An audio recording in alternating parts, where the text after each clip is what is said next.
ओम शांति। आज की अव्यक्त मुरली 26 जून 1917 की। आज बाबा कामधेनु का अर्थ बता रहे हैं। हम गाय को कामधेनु कहते हैं। तो बाबा कह रहे हैं, अपने को साक्षात्कार मूर्त समझती हो। हाँ, बाबा पूछ रहे हैं, क्या ऐसा समझते हो कि तुम्हारे द्वारा भगवान का साक्षात्कार होगा? मूर्ति के पास किस लिए जाते हैं? है ना, हम मूर्ति ही है ना। अंदर चेतन आत्मा और ये शरीर मूर्ति। तो अपने मन की कामनाओं की पूर्ति के लिए ना मूर्ति के पास सब लोग भगवान के द्वार पे क्यों जाते हैं? है ना, कभी विष्णु की पूजा करते हैं, कभी गणेश की मूर्ति लाते हैं, कभी किसी मूर्ति की स्थापना करते हैं। तो मूर्ति के पास क्यों जाते हैं? अपने मन की कामनाओं की पूर्ति के लिए। ऐसे साक्षात्कार मुक्त बने हो जो कोई आत्मा में किसी भी प्रकार की कामना हो उसको पूर्ति कर सको। तो बाबा हमें सारी पावर दे देते हैं, लेकिन उस पावर को हम अपने में धारण तब कर सकते हैं जब हमारे में पवित्रता आ जाए, कि हमारे द्वारा किसी की भी कामनाओं की पूर्ति हो जाए। हमें देखते ही जैसे उनके जन्म जन्मांतर की जो मनोकामना है उनको ऐसा लगे कि वो पूर्ति हो गई। और ऐसा सबको फील हुआ जगदम्बा सरस्वती में। जैसे ही वो किसी के सामने जाती थी तो किसके भी मन की कोई भी कामना होती थी, शुद्ध कामना, वो पूर्ण हो जाती। जैसे कोई किसी की कामना रहती थी कि उसको वैष्णो देवी के दर्शन हो, तो वो उसमें उनमें वैष्णो देवी के दर्शन करता था। तो ये होता है साक्षात्कार मूर्त, कि किसको किसके दर्शन की कामना है, सुख की कामना है, तो उसकी कामनाएं पूर्ण हो जाती थी। अल्पकाल की कामनाएं नहीं, सदा काल की कामनाएं पूरी कर सकती हो। कामधेनु माताओं को कहा जाता है। तो इस पकड़ में आ जाए कि बाबा हमको कामधेनु कह रहे हैं, तो हमको क्या संपूर्ण पवित्रता धारण नहीं करनी चाहिए? कामधेनु का अर्थ ही है सर्व की मनोकामनाएं पूरी करने वाली। जिसकी अपनी सर्व कामनाएं पूरी होंगी वही औरों की कामनाएं पूरी कर सकेगा। तो जो कामनाओं से इच्छा मात्र अविद्या हो जाएगा, जिसका मन संपूर्ण संतुष्ट हो जाएगा, पाना था जो पा लिया, कुछ नहीं बाकी, वही दूसरों की मनोकामनाएं पूर्ण कर सकता है। जो खुद प्यासा होगा वो दूसरे की प्यास नहीं बुझा सकता। तो बाबा कह रहे हैं, जिसकी अपनी सर्व कामनाएं पूर्ण होगी वही औरों की कामनाएं पूरी कर सकेंगे। आप यही लक्ष्य रखो कि हमको सर्व की कामनाएं पूर्ण करने वाली मूर्ति बनना है। सर्व इच्छाएं पूर्ण करने वाले स्वयं इच्छा मात्रम अविद्या होंगे। तो देखिए, बाबा ने भी वही बात कह दी कि जो सबकी इच्छा पूर्ण करें उनके अंदर इच्छा कुछ शेष नहीं रह जाएगी, कुछ भी उनको आकर्षित नहीं करेगा।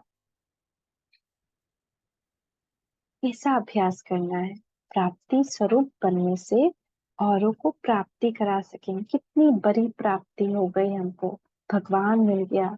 दुनिया में इस भगवान को पाने के लिए लोग कितनी तपस्या करते हैं, अपनी बलि तक चढ़ा देते हैं, एक पैर पर खड़े होते हैं और घर बैठे हमको परमात्मा मिल गया, उसका ज्ञान मिल रहा है, उसके बच्चे बने हैं, गॉडली स्टूडेंट बने हैं, सतगुरु बना है वो हमारा, हमारी नैया का खेवैया बना है। तो हमें कैसे और कोई इच्छा रह सकती है? इच्छा मात्र अविद्या हो जाए, ऐसा अभ्यास करना है। प्राप्ति स्वरूप बनने से औरों को प्राप्ति करा सकते हो। तो सदैव अपने में दाता अथवा महादानी समझना है। महाज्ञानी बनने के बाद महादानी का कर्तव्य चलता है। महाज्ञानी की परत महादानी बनने से होती है। सैर करना अच्छा लगता है? जिन्हों को सैर करने की आदत होती है वो सदैव सैर करते हैं। यहाँ भी ऐसे ही है कि जिनको सैर करने की आदत है तुरंत फरिश्ता स्वरूप से कभी यहाँ चले जाएंगे, कभी वहां खिरने बिखराएंगे। तो जिन्हों को सैर करने की आदत होती है सदैव सैर करते हैं। यहाँ भी ऐसे है, जितना स्वयं सैर करेंगे उतना औरों को भी बुद्धि योग से सैर कराएंगे। आप लोगों से साक्षात्कार होना है, मंदिर की घंटियां बजने लगेंगी, हमारे से लाइट निकलता घर के परिवारों को, मोहल्ले वालों को दिखाई देगा कि ये कोई देवी है जो अवतरित हुई है। ऐसा दिन आना है। तो अपने आप को तैयार करना है। इस मौका को छोड़ना चाहिए क्या, गवाना चाहिए क्या, दो चार लौकिक इच्छाओं के पीछे? जैसे साकार रूप से सामने आने से हर एक को भावना अनुसार साक्षात्कार का अनुभव होता था। जैसे ही जगदम्बा सामने आती थी, सबको लगता था देवी आ गई, किसी को लगता था शेरों वाली अम्बा आ गई, किसी को दिखाई देता सामने शेर पे सवार होके वैष्णो देवी आ रही है, किसी को दिखाई महालक्ष्मी का होता था, किसी को वो वीणा बजाते सरस्वती दिखाई देती थी। तो ऐसे ही आप लोगों द्वारा भी सेकंड बाय सेकंड अनेक अनुभव और साक्षात्कार होंगे। ऐसे दर्शनीय मूर्त और साक्षात्कार मूर्त तब बनेंगी जब अव्यक्त आकृति रूप दिखाएंगे। अव्यक्त आकृति रूप यानी स्वयं को चलते फिरते लाइट माइट फरिश्ता अनुभव करे। मैं प्रकाश के शरीर में चल रहे हैं, प्रकाश के शरीर में, इसी स्थूल शरीर जैसे गायब हो गया। मेरे मस्तक से लाइट निकल रही है, आंखों से लाइट निकल रही है। मैं ज्वाला देवी हूँ, ज्वाला स्वरूप हूँ, मैं शीतला देवी हूँ। ऐसे ऐसे अभ्यास करने हैं।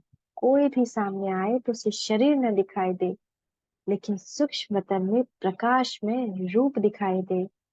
सिर्फ मस्तक की लाइट नहीं, लेकिन सारे शरीर द्वारा लाइट के साक्षात्कार होंगे। ऐसे लगेगा कि कोई लाइट का गोला, आग का गोला खड़ा है। जब लाइट ही लाइट देखेंगे तो स्वयं भी लाइट हो जाएंगे। बाबा बाबा शुक्रिया, बाबा शुक्रिया। ओम शांति, ओम शांति, ओम शांति।